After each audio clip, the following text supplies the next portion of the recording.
luz na guia, Deus que me alumia. O Clube do Ouvinte RU Nossa Senhora de Guadalupe oferece a catequese no seu rádio, com Bruna Heinemann e Marcos Bicalho. Nos defende dos perigos, dos inimigos da vida. Olá, queridos! Estamos começando mais um programa Catequese no seu rádio, que é um dos programas do Clube do Ouvinte, essa nossa nova programação aqui da Rádio Universidade. Tá aqui comigo o Marcos Bicalho. Oi, Marcos. Oi, tudo bem, gente? Estamos aí prontos para conversar mais um pouquinho sobre catequese. Então tá, no programa passado a gente recebeu aqui com a gente a Patrícia Frank, que falou um pouco da experiência dela com as crianças lá na comunidade Nossa Senhora de Lourdes. Algum comentário, Marcos? Eu queria lembrar o pessoal, né? Quem não escutou esse programa da semana passada, acessa aí no Facebook, aí na internet, aí, e recolhe esse programa da semana passada e escuta, porque as colocações da Patrícia aqui foram muito ricas. Patrícia deu uma aula de catequese aqui para nós, e queria dizer que o pessoal então da diaconia aí, o pessoal da comunidade Nossa Senhora de Lourdes e do Sítio Floresta especialmente, o pessoal está muito bem servido, porque a catequese que está sendo formalizada lá e trabalhada lá é uma catequese moderna, uma catequese de acordo com o que a igreja quer hoje, e para nós está sendo muito importante. Inclusive, queria lembrar, no momento em que ela citou aqui a catequese feita de forma especial para as pessoas especiais. Sim, isso foi bem interessante. Eles têm uma menina cega lá, e ela comentou sobre várias histórias como ela pintou o manto de Nossa Senhora de Guadalupe, que ficou super parecido com o que é mesmo, de uma maneira completamente imaginativa, e todo mundo entra nessa mesma onda de fechar os olhos, de pensar como ela se coloca no meio das situações. Isso foi bem legal da Patrícia comentar, e várias outras, déficit de atenção, essa galerinha que ela atende lá na catequese que requer um cuidado especial, e como é que eles agem com isso. Dá para ver lá no programa arquidiocesedepelotas.org, dá uma recapitulada no que já aconteceu. E só até para chamar a atenção, né, de que lá eles já descobriram que a grande chave da catequese, muito mais importante do que recitar qualquer versículo bíblico ou até saber as orações de cor e tal, muito mais importante do que isso, é a pessoa aprender a sentir como Jesus sentia, agir como Jesus agia, falar como Jesus falava, viver como Jesus vivia, ou seja, sem discriminação, preferindo inclusive os diferentes, os marginalizados, os discriminados. Eles descobriram isso lá na catequese do Sítio Floresta, e é por isso que a comunidade lá está cada dia mais viva, maior e tal. Queria aproveitar então para deixar um abraço muito especial para todos os catequistas da diaconia, especialmente os que trabalham na Nossa Senhora de Lourdes, especialmente a nossa querida Patrícia. Então, agora, notícia quentinha, conversei com o Padre Wilson. Acho que na semana que vem ele já vem conversar com a gente aqui também, junto com a Jureni, que é da Infância Missionária. Ela vai falar um pouquinho com a gente na semana que vem, junto com o Padre Wilson, Padre Marcos aqui também. Vamos conversando, então. Vamos começar o nosso programa sobre catequese de hoje. Marcos, eu tenho visto que várias catequistas estão usando o teu livro aí para dar a catequese. Conversa um pouquinho com a gente sobre. Na verdade, eu tenho 2 pequenos livros, né, escritos com assuntos de teologia, de catequese, etc. E pelos locais que eu tenho passado, eu tenho notado que algumas comunidades têm usado na catequese de adultos alguns capítulos do meu livro. Dos meus livros. E assim, eu fico muito feliz com isso. Por quê? Porque quem escreve, né? Escreve para passar uma opinião, né? Para passar uma ideia. E quando então eu percebo que esses livros estão sendo usados para passar ideia, eu fico feliz. Inclusive, Bruna, eu queria comentar com você uma coisa que para mim foi muito surpreendente. conversando aí uns 2, 3 meses atrás com o pessoal de uma igreja evangélica lá na Vila Princesa. A catequista mor lá, a chefe das catequistas, estava com um dos meus livros na mão, porque o marido dela, ou alguém assim, tinha sido meu funcionário quando nós trabalhamos lá na estrada, sei lá o quê, e tinha ganhado o meu livro. E ela disse que estava usando na catequese, lá na igreja evangélica dela, vários capítulos desse livro. Então eu acho isso legal, né? Porque Sim, significa ótimo. que tem uma verdade embutida aí, que ultrapassa, inclusive, as denominações de igreja. Então tá, Marcos. Vamos começar então pelo primeiro capítulo. Me diz uma coisa, tem 2 livros. O primeiro é Coisas que me fazem crer. Isso. O primeiro chama-se Coisas que me fazem crer. E o segundo, É. que é um pouquinho mais polêmico, ele diz assim, a verdade, a verdade como eu creio. Mas na verdade o título é assim, a verdade como eu creio é o título mais aberto. Mas o título mesmo é: as opiniões e afirmações contidas nesses textos não são necessariamente a verdade.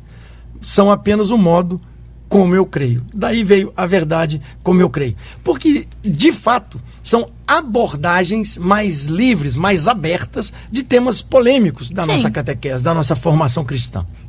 Então a gente começa pelo livro Coisas que me fazem crer. No nosso primeiro capítulo ali, o que a gente fala? Eu não preciso crer no que eu sei. Ô, Bruna, isso é uma coisa curiosa. Assim, na nossa formação, na nossa catequese, a gente acaba aprendendo que deve crer numa montanha de coisas que você não precisa crer. Vou te dar um exemplo. Você, qual que é o seu nome? Bruna. Sim. Muito bem. Bruna, quem é que pela primeira vez na vida te disse que se chamava Bruna? Provavelmente sua mãe. Sim, Ah, sua mãe, tá. E você acreditou? sim, Ah, então sua mãe, você era nenenzinha, a sua mãe falou com você, ai, Bruninha, Bruninha, Bruninha, Bruninha. Você foi virando gente e acreditou que se chamava Bruna. sim. Tá. Por que você acreditou que se chamava Bruna? Tudo que sua mãe falou com você a vida inteira era verdade? Não? Não. Por exemplo, quando sua mãe ia te embalar no berço, você falava assim, dorme, Bruninha, senão vai vir um bicho te pegar, não sei o quê, a cuca vai pegar essas... Você acha que é verdade? Assim, alguém, um bicho ia entrar pra te pegar? Lógico que não. Sim. Tá. Então, nem tudo que sua mãe te falou era verdade. Mas quando ela falou que se chamava Bruno, você acreditou. Por quê? É curioso isso, né? Sim. Assim, porque eu tenho uma revelação para te fazer. Eu conheci sua mãe no mês passado e ela falou que, na verdade, você não chama Bruna. Você chama Rosimeire. Não! Bom, mas aí você pode me dizer assim, não, eu tenho certeza que eu chamo Bruna. Por que você tem certeza que se chama Bruna? Não é porque sua mãe te falou e porque Não. você acreditou. Você deve ter outros meios para saber que você chama Bruna. Que Meus meios são esses? documentos. Em algum momento, a diretora da sua escola pediu lá uma certidão, sei lá o quê, e você descobriu que num cartório de registro das pessoas naturais tem um documento que diz lá que você se chama Bruna Heinemann, não sei o quê, não sei o quê. Verdade? Sim. Então você não precisa crer, você não precisa acreditar que você chama Bruna.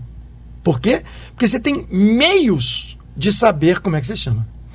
Essa é a chave para a gente entender da nossa fé. A gente acaba acreditando num monte de coisa que são penduricalhos, que não são a base da fé e que você não precisa acreditar, porque você pode saber.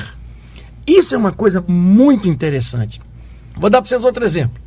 Professor de física, de matemática, a vida inteira aí, perguntar para os alunos assim, tá, qual que é o formato da Terra? Eles vão falar, a Terra é uma esfera, a Terra é uma bola. Ah, é? Quem falou? Ah, porque eu vi no livro. Ah, porque eu vi no filme. Para com isso. Tá, e quantas coisas você vê no filme que são produção, que não são verdade e tal? Quantas coisas estão escritas que não são verdade? Ah, eu vi uma foto. Quantas fotomontagens você já viu?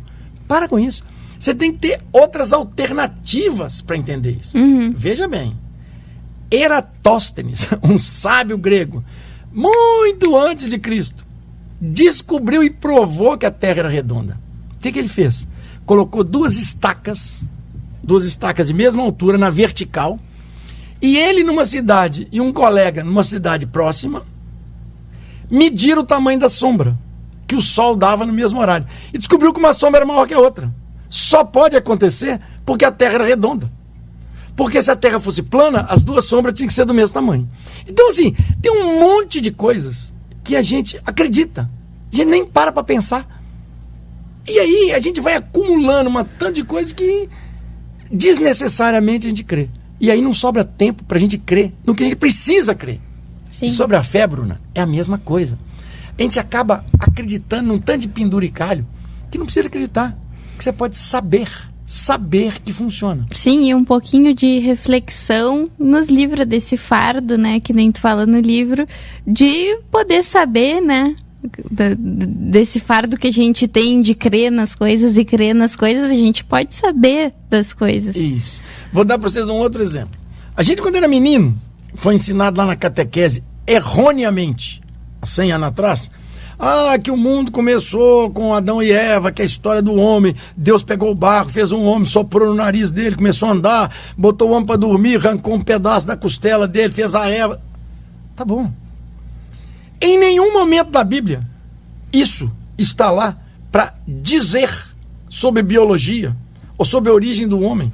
Esse texto não tem nada a ver com a criação do homem e da mulher. Esse texto tem um outro objetivo muito diferente, escrito nos escritos javistas, lá nos textos, lá no Palácio de Salomão, etc. Coisa que eu já tenho discutido aí no programa Falando de Bíblia, nem vou voltar aqui, para que vocês também liguem no Falando de Bíblia lá e vão aprender a ler a Bíblia um pouquinho. Mas o que acontece? A gente ensina para os meninos esse troço, quando eles chegam na escola e descobrem lá na aula de ciências que não é assim, que tem evolução de espécie, que a intervenção de Deus é muito maior do que isso e tal. Qual é a tendência? Ele pensar assim, bom, se isso que me ensinaram na igreja é mentira, então o resto também é. Sim. E ele abandona tudo, adolescente já, meio rebelde, e abandona a fé. Então nós temos que cuidar para passar para as crianças, jovens e adolescentes aquelas coisas da fé que são da base, aquelas que não tem dúvida, que não tem discussão. Então tá, Marcos, a gente andando um pouco por esse texto do primeiro capítulo, a gente chega realmente nesses assuntos da fé. E agora, fazendo um contraponto com o outro livro ali no finalzinho, quando tá falando de catequese, tem alguns temas bem polêmicos que são abordados, conforme tu já disse, que esse segundo livro, assim, são as verdades como tu crê, né?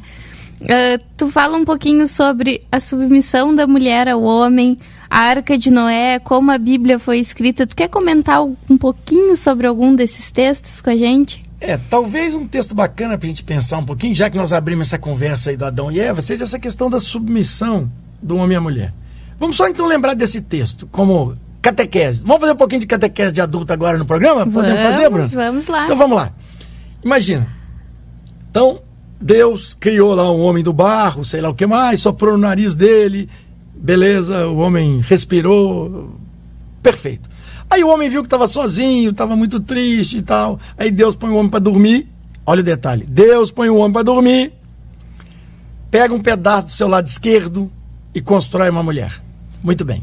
Então vamos para os detalhes. Primeiro, uma sociedade altamente machista como a deles. Sim. E o cara, o javista, escreve um texto totalmente feminista. Em que sentido? Vamos lá. Primeiro, se o homem participasse da confecção da mulher, se o homem ajudasse a fazer, ele teria poder sobre ela. Na cultura dele, ele teria poder. Ele seria dono dela. É assim, um oleiro que fazia uma vasilha de barro, botava o barro para rodar e fazia gargalo alto, fino, grosso. Ele era dono do vaso. E além disso, ele podia quebrar, usar, dar para os outros, o que ele quisesse, porque ele é dono. Ele fez. Tá? Deus põe o homem para dormir. Ou seja, ele não participa em nada da construção da mulher. Então, o homem não tem precedência nenhuma sobre a mulher nesse aspecto.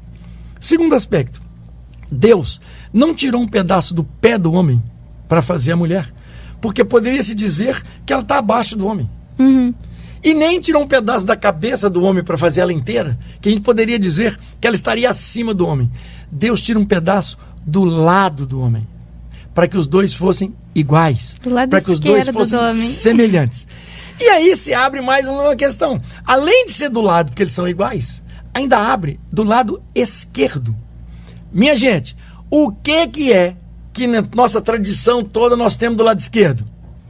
O coração. Sim. E o coração, a gente sabe que o coração, músculo, não tem nada a ver com isso, mas na nossa cultura, o coração onde tem sentimento, né? Onde a gente tem a bondade.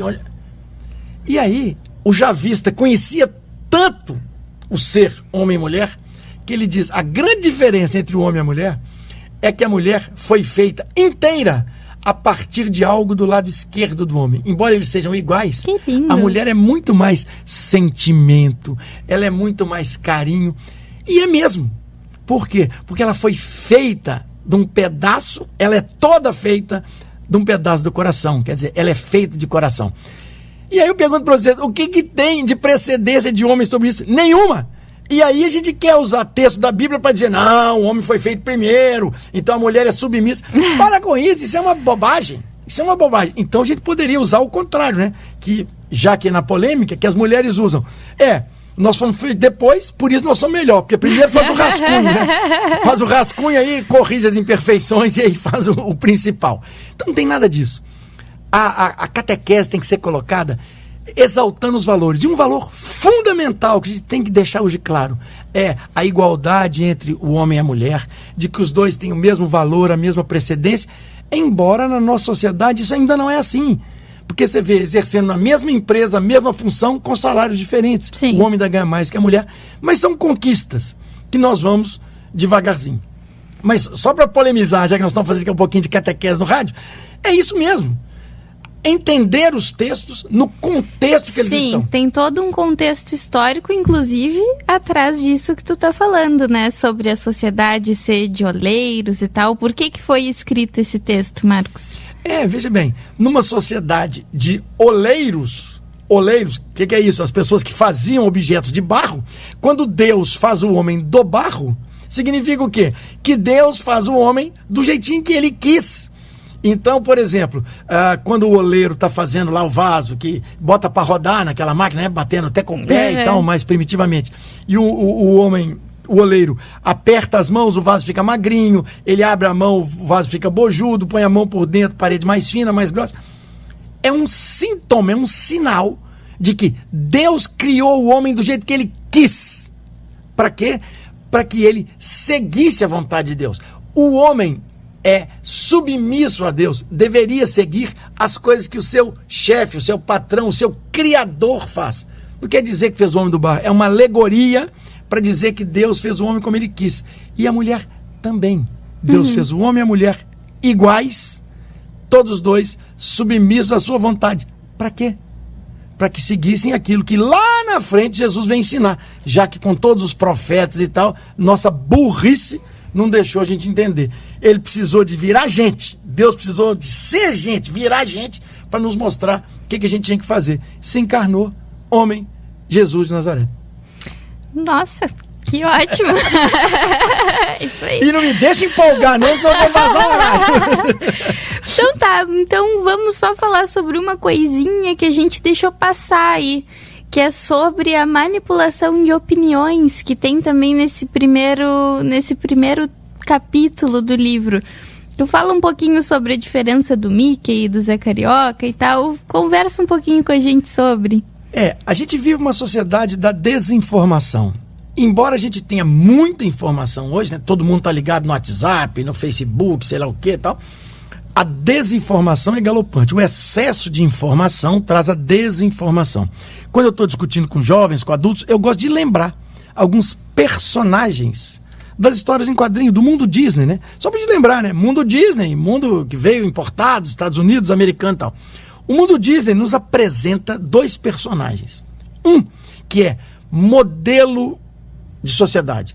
Trabalhador, fiel à sua namorada, amigo da polícia, mora numa casa com jardinzinho, todo organizadinho, tá sempre trabalhando, papapá.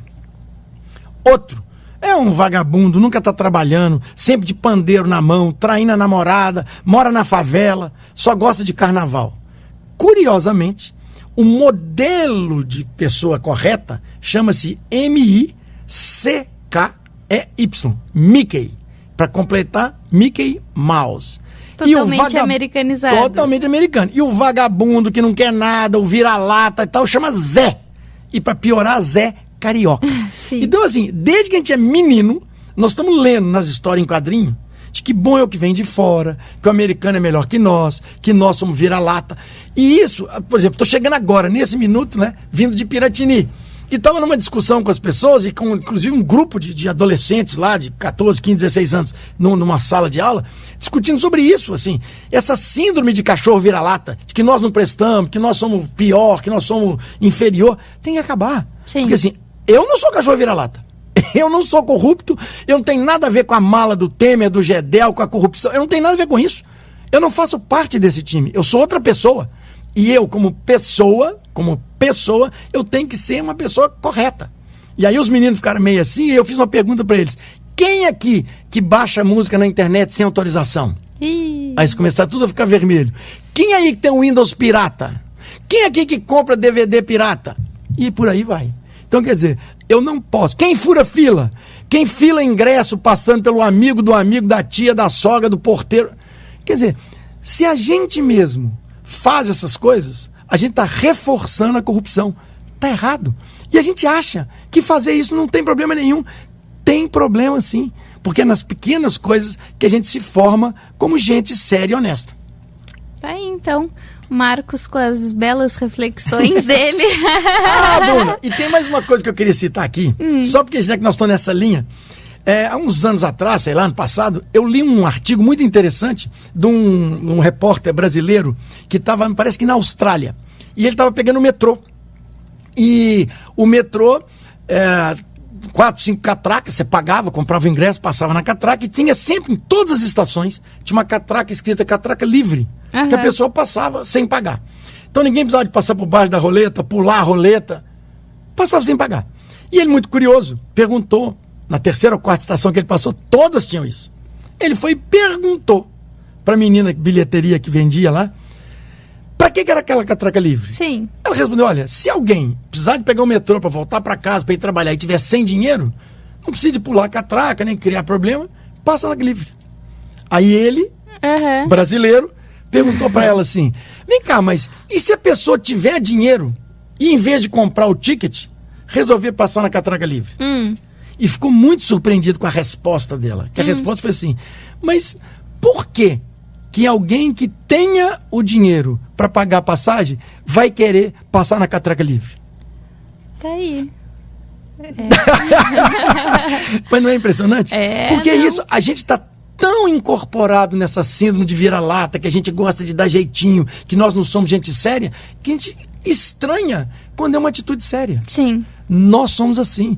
Nós somos aqueles que só vamos passar na catraca livre quando precisar. Enquanto eu tiver dinheiro para pagar a passagem, eu vou pagar. Exato. Por quê? Porque eu sou uma pessoa do bem. É isso que a catequese tem que ensinar. Então tá, nosso tempo tá acabando aqui desse programa e eu vou aproveitar um pouquinho, falando de pessoas sérias, olha só. Vamos conversar um pouquinho sobre esse Clube do Ouvinte, que é essa nova aposta de programação aqui da Rádio Universidade. Marcos, explica um pouquinho pra gente sobre o Clube do Ouvinte. Bom, o Clube do Ouvinte é o quê? É uma associação de pessoas, você que está ouvindo, que é uma pessoa séria, que acredita na evangelização, que acredita que a igreja tem um papel importante na formação das pessoas, que já não fica mais só no sofá reclamando, porque os jovens estão assim, os jovens estão assados, os velhos não sei lá o quê, as crianças, parar de reclamar, e que resolveram ser missionários, colaborar para que programas como esse da catequese e outros possam chegar a milhares de lares em Pelotas, região e agora pela internet até no Brasil inteiro. Exato. Muito bem. E o que essas pessoas fazem? Elas se inscrevem no clube, podem entrar no site. Sim. Como é que é o site mesmo? arquidiocesedepelotas.org. Isso. E aí vão acessar a aba comunicação e depois Clube do Ouvinte. Mas também ali na página de início tem alguns avisos, tem a palavra de Deus do Dom Jaci, tem algumas coisas sobre o Santuário de Guadalupe, ali um bannerzinho que fica passando algumas informações. Ali também, logo na página de início, tu já consegue acessar o Clube do Ouvinte. Então, aí você vai acessar lá, tem uma ficha, você preenche com o seu nome, o nome dos seus filhos, tal, o marido, o esposa, etc. E a sua família vira sócia do clube. que você vai fazer? Você vai contribuir com R$20 por mês, 20 pilinhas por mês, para você ser evangelizador, missionário e ser sócio nosso nessa empreitada que é construir um mundo melhor, mais justo, mais sério, em cima de pessoas sérias. Através de quê? Da evangelização no lar.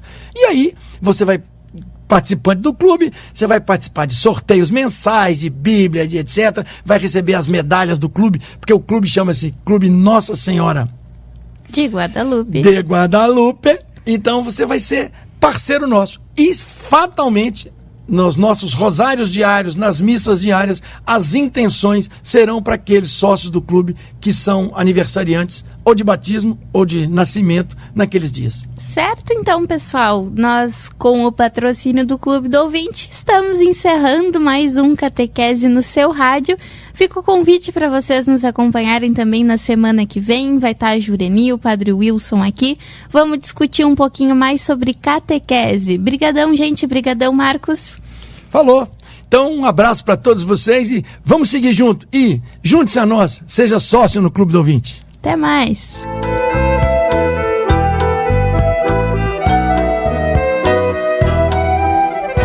Luz na frente, paz na guia, Deus que me alumia. Seja um missionário da evangelização. Participe do Clube do Ouvinte.